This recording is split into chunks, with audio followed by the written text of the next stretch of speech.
Hi everyone, welcome to Papa's Workshop. Several years ago, before I was doing the YouTube videos, I made a whole set of these to be able to keep all of my sockets together. The nice thing about it, I can just grab it and go, and I'll have a complete set wherever I need them. It's simple, it's easy, and it's fantastic. And I want to show you today how I did it. Let's get started.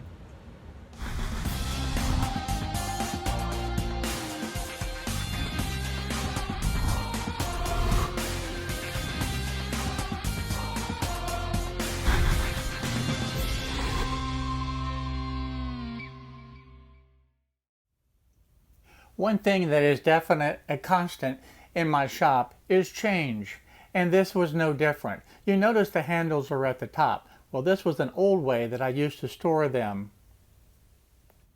And the sockets across the bottom was again one of the methods that I had used in years past to be able to store my sockets. Well, today we're going to make a change. The change that we're going to do is we're going to put the handles at the bottom and move the sockets up, because this has been a fantastic system for me to grab and go, to have a whole socket set when I need it. The other thing that's nice is that with my system that I'm currently using that you see here, all of my sockets are all together, and that has been great. And what I want to be able to do is take this handle and put it down here and then just slide this up. It's something small, but it's something that's been bugging me for quite a while. And this is an easy fix to be able to make this already very efficient. I really love this system because I can just grab any socket set that I need and go to where I'm working, and I have a complete set with me. Can't beat that. And I like my storage method. So that is out. We'll flip this over, get this out. And then I'll take my handle and move it down to here. I'll put this up into this spot, and that's going to take care of it. Now I'm going to have to deal with this hole. I can use this hole right here, but this hole is going to be too big. That wouldn't work. So I can shift that just a little bit to right there, and that will work. You know, when I made these to begin with, I stored these sockets in a completely different manner, and that's the reason the handles were where they were. The other thing is, these the bracket for them, I actually got them from Harbor Freight, but there's a lot of different opportunities out there for different types of holders to be able to hold the sockets in place. This is just one of the simplest, easiest ways that I found, and it was only 99 cents for each of these holders. Can't hardly beat that. And you also notice I only had a few of the handles and didn't have enough handles for all of them.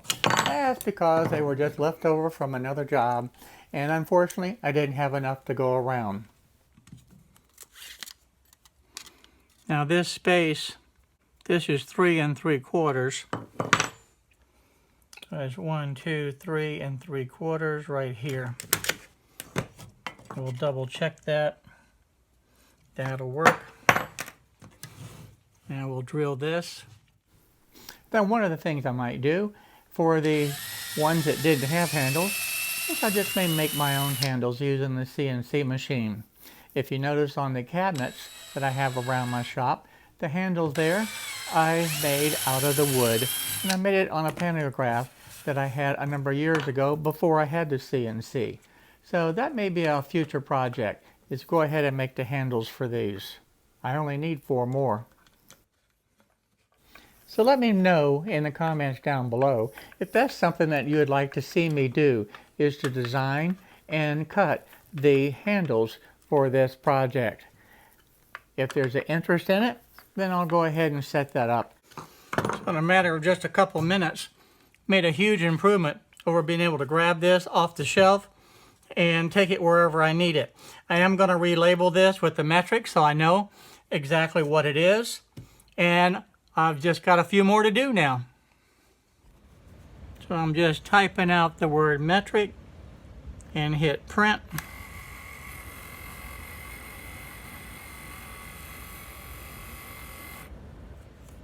And there we go. We'll put that on.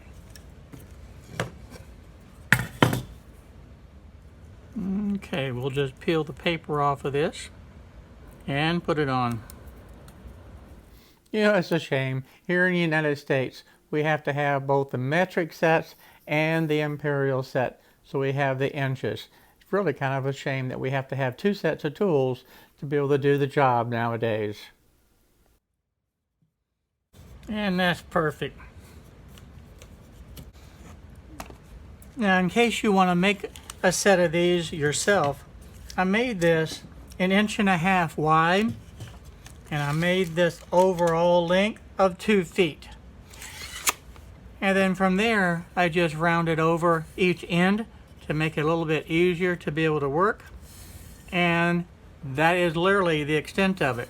The hole needs to be a size to be able to attach it to your wall, just to be able to slip it over.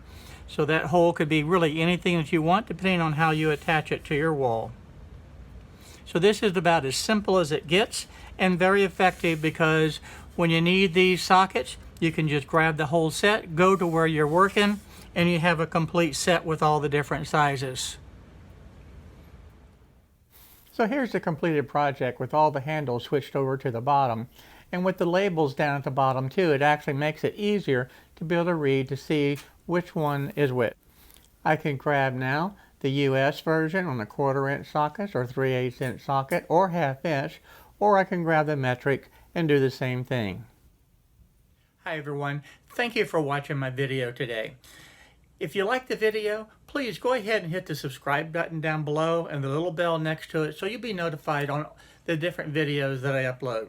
Also, check out the videos over here to be able to stay up to date on the happenings in my shop. So again, thank you for watching my videos.